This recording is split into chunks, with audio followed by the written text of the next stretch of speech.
Welcome to the Clued in Mystery Podcast. I'm Sarah. And I'm Brooke, and we both love mystery. Okay, it's our second episode, Brooke, and we're going to talk a little bit more about Agatha Christie, this time diving a little bit deeper into some of the influence that her work has had on cozy mysteries, as well as, some of the interpretations of her work. So, I was thinking about how almost every film adaptation that I've seen of her work, it stays pretty true to the time. You think about Murder on the Orient Express, it's set when she said it, Mm-hmm. right? We don't see, modern day or present day adaptations. And I wonder why that is. It's interesting, isn't it? Because other authors' work sort of gets extrapolated into different time periods. And we'll talk more about that in future episodes with some other authors. But you're exactly right. Any film or TV adaptation have really stayed true to the time period that Christie wrote them in. I wonder if that's, kind of respect for her place in the genre, right? You'd have to be a pretty brave person, I think, to try and adapt her work for today. And, maybe Poirot wouldn't work if he had a cell phone, right? As Right. a character, or if everybody else had cell phones. She was not afraid to talk about a current event. I was thinking of in the Orient Express, she doesn't hide the fact that she's kind of referring to the Lindbergh baby kidnapping, right? And I was surprised to learn that that case hadn't even been resolved. Like the person hadn't even been sentenced yet. So it was a very fresh. You think about the memes. Is it too soon? Agatha didn't think it was too soon. She would go ahead and go for it and put it in her work. And so how much of her stories hinge upon or are work because of the details that she would put in that were, there's a lot of things that have to do with the world wars and the way different cultures interacted with each other because of what was going on in the climate of the world. So it would be a daunting task, I think, for somebody to bring those into another time period. Yeah, I agree. As a reader or as a viewer, I'm quite happy to watch something that's or read something that's set in another time, right? Like Me too.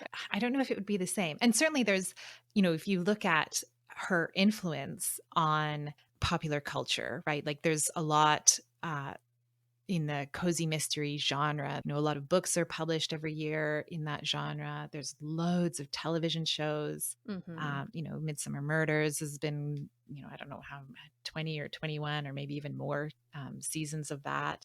That I would say is a pretty cozy series. Maybe what people have done is they've put their own spin on some of those tropes that she established, right? Right. Right. And some of those, if you think about when you think about a cozy, what are the elements of it, right? It's a small community. So Mm-hmm. she wrote a lot of Manor House, where it's a family or it's a group of people who are together in the same environment. And so we see that in cozy mysteries that are set in small towns or Right. more intimate environments, right? So rather than people adapting her stories, they're using elements of her stories in their own. I think that that's a really good way to look at it, and I think it does come back to something you said earlier, which is it's like maybe we don't mess with the queen of crime, maybe we don't adapt her stories, but certainly in reverence to the tropes and the components that she popularized, then we can take her lead and create new things from that. And I think that you're right. I think that's exactly what's happened, and that's not the same for all authors, as we'll see. Like for whatever reason, whether it's just the highly skilled genius of her work, if you will, or the fact that there are those different historic components that need to stay true. I think that's exactly what's happened. And as you said, there's lots of contemporary stories. I mean, we do see cozies with cell phones, but we can't really imagine Poirot with a cell phone. No, I don't think that would work. But now I kind of want to try and imagine that. A common day Poirot. Yeah. Think of all the information he would have at his fingertips. He would be more knowledgeable than ever. You know what? I bet Poirot would refuse to use a cell phone. I think that's I think you're exactly maybe right. that's what would happen. But all the other characters would have them, right? And so how would that change the dynamic of those mysteries? Oh man. Mm-hmm. And I mean, I'm thinking of and then there were none. You can set it on a remote island that doesn't have cell phone service. And so you could still kind of Mm-hmm. do Mm-hmm. that in a modern day setting. And in fact, I think you've seen that. Yeah, for Yeah. sure. Mm-hmm. And it works, right? That's there's an avalanche or there's, whatever thing that it takes out the contemporary technology, and it puts us back, and it sets up the same sort of scenario that you might have in a Christie novel where, then we're back to and then there were none. Isn't it funny contemporary writers are figuring out ways to take us back in time so that we don't have all those technological advances. You can't just call for the fairy at the and then there were none because the cell phone tower's out or whatever. I think the other interesting thing that I noted when reading some of her stuff recently was how she breaks some of what we consider to be the rules of cozy mysteries, Mm-hmm. right? And I mean, you could argue that she probably set the rules, um, For sure. but in a couple of her stories, she has children as the victims, which I don't think that would be Oh. considered a cozy in today's interpretation of the genre. Whereas, yeah, I can think of two or three of her works have kids who are killed. In this day and age, we would classify those as more like a horror mystery. There could be children who are the victims or involved in the crime, but we put that in a different genre. And so you're right. And I also think of some of her stories where children are either the perpetrators or kind of fallout victims, and we wouldn't consider those cozies anymore. I'm not sure that we would pull her work out of that genre. I think for most people, when you hear Agatha Christie, you associate it with cozies. And I'm thinking of the Halloween Party, where one of the or where the victim is a child. The rest of the story is a classic cozy, Mm-hmm. right? And so, yeah, I think that's it struck me a couple of times that she breaks some of these rules, but also she was setting those rules, so I guess she could break them. Yeah. And I think that we also look at the time period that it's set, because she breaks other um, conventions, or maybe politically correct conventions that we have now that we would no longer do. I mean, there's definitely some racial slurs in her work, and and if it's not completely straight out said, there's definitely feelings that she gives or kind of throws shade on a culture, as if like, oh, they're obviously going to be the perpetrator because they're X whatever race. And we would not do that anymore either. That wouldn't be appropriate in any genre. So I think some of those things are just because of the time that she's writing in. But I go back to the fact, not with the discrimination, but with the idea that a child is the victim. I go back to the fact that she also wasn't afraid to push the envelope on some things. Like, she wasn't afraid to bring up some current events that were maybe a little bit raw. She was okay to shock people and make her stories. That's what brought out the emotion and the connection to her stories. You wanted to know who this perpetrator was that would possibly do this to a child. Like, I think that she also was just unafraid to write the story. Again, not saying that it would happen now, but I wonder how much of that was a choice for her to make the story that much more impactful. Yeah, that's really interesting. And I don't know how those stories were interpreted at the time, right? Like, was it controversial? True, right. I will note one thing that I know was very controversial that she wrote was the murder of Roger Ackroyd because of a broken rule that we talk about the rules of mystery, things you do and don't do. And I mean, spoiler alert, the narrator is the killer in the murder of Roger Ackroyd. And that was so controversial because true mystery lovers thought you can't do that, that she played a trick on them, or so she very intentionally broke a mystery rule there. And I will say became wildly popular because of all the talk surrounding the murder of Roger Ackroyd. So then maybe is she the kind of original um, unreliable narrator, or she's uses that in perhaps the first example of that, because you think about some of the wildly popular books that have come out recently that rely on that device, Yes. right? um Girl on the Train, Gone Girl.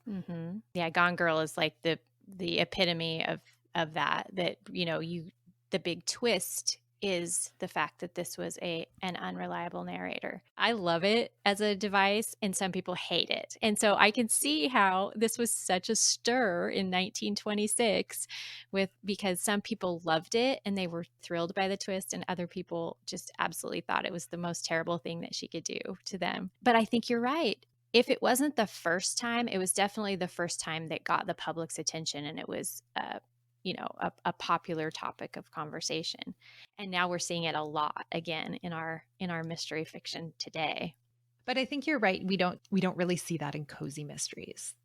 No, true. Gone Girl or Girl on the Train would be more domestic thrillers, I think is probably where they fit on the bookshelf, right? I would agree. Oh, now I want to see if I can write a cozy with an unreliable narrator.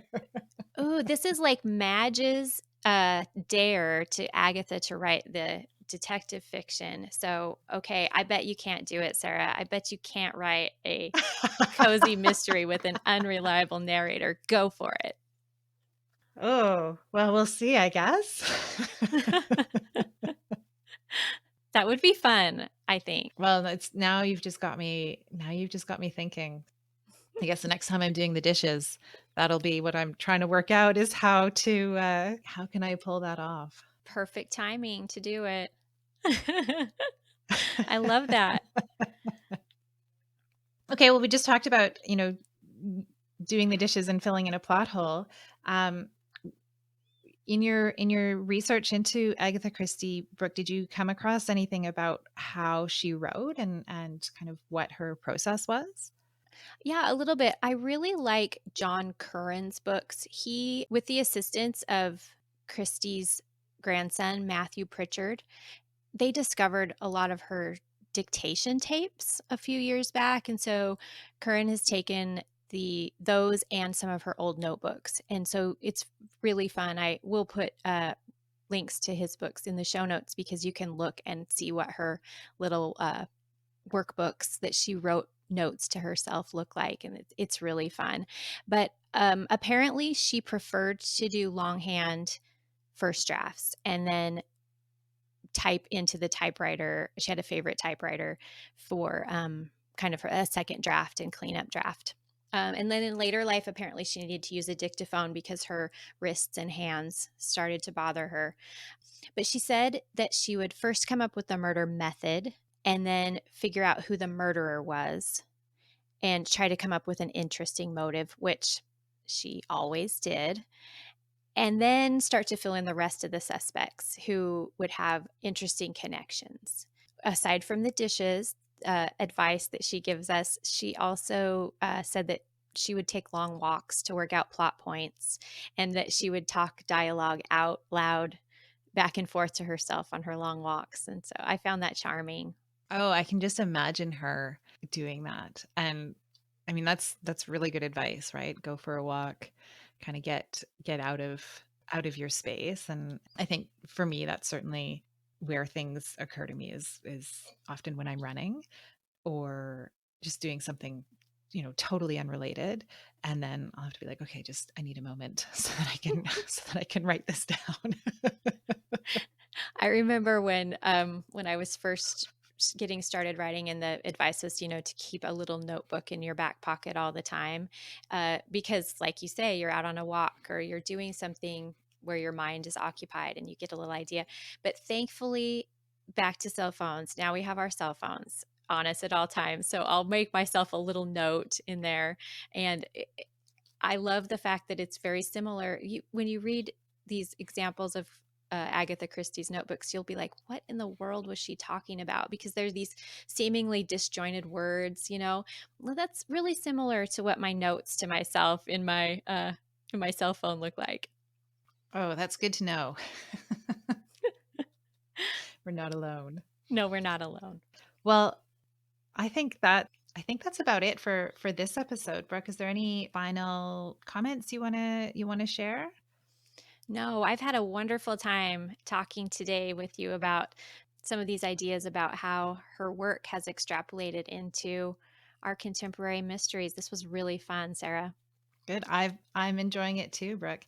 And next time we will be speaking with someone who's an expert on all things mystery, and I'm really looking forward to that. I'm so excited for our very first interview. Thanks for joining us today on the Clued In Mystery Podcast. We'd love to hear what you think. You can send us an email at hello@cluedinmystery.com or follow us on social media, and our handle everywhere is at Clued In Mystery. Clued In Mystery is produced by Brooke Peterson and Sarah M. Stephen. Music is by Shane Ivers at silvermansound.com. Visit us online at cluedinmystery.com or social media at Clued In Mystery. If you liked what you heard, please consider subscribing, leaving a review, or telling your friends.